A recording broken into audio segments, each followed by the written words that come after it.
Cette année-là, Najma s'en souvient comme si c'était hier. Jamais elle n'avait vu autant de pluie. Il y a 2 ans, une mousson extrême a frappé son village de la province du Sindh, dans le sud du Pakistan.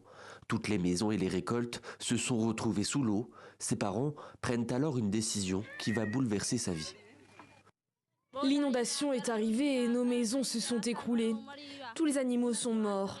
Ma famille m'a dit « Nous n'avons plus rien. C'est pourquoi nous allons te marier. » Mon mari a donné à mes parents 250 000 roupies pour le mariage. Le cas de Najma est loin d'être isolé. Avec des moussons de plus en plus fortes, conséquence du changement climatique, de nombreuses familles ayant perdu leurs terres obligent leurs filles, souvent très jeunes, à se marier afin d'obtenir une dot. Cette somme d'argent leur permet ensuite de nourrir le reste de leur foyer.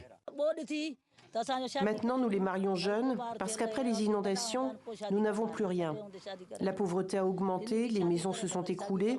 C'est pourquoi nous nous sommes dit que si nous les marions, cela réduira notre fardeau.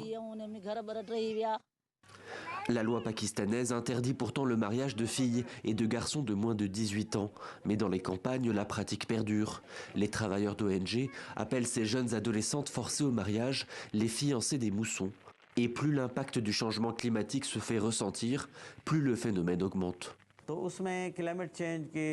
Si nous regardons les chiffres, compte tenu de l'impact du changement climatique, nous avons eu 45 mariages cette année dans ce village, sur seulement 250 familles. 15 mariages ont eu lieu au cours des 3 derniers mois. En 2022, le Pakistan avait fait face à des inondations extrêmes. Un tiers du pays s'était retrouvé sous l'eau, entraînant la destruction des récoltes. Une catastrophe pour de nombreux Pakistanais vivant déjà sous le seuil de pauvreté et pour ces jeunes filles forcées de vivre une vie qu'elles n'ont pas choisie.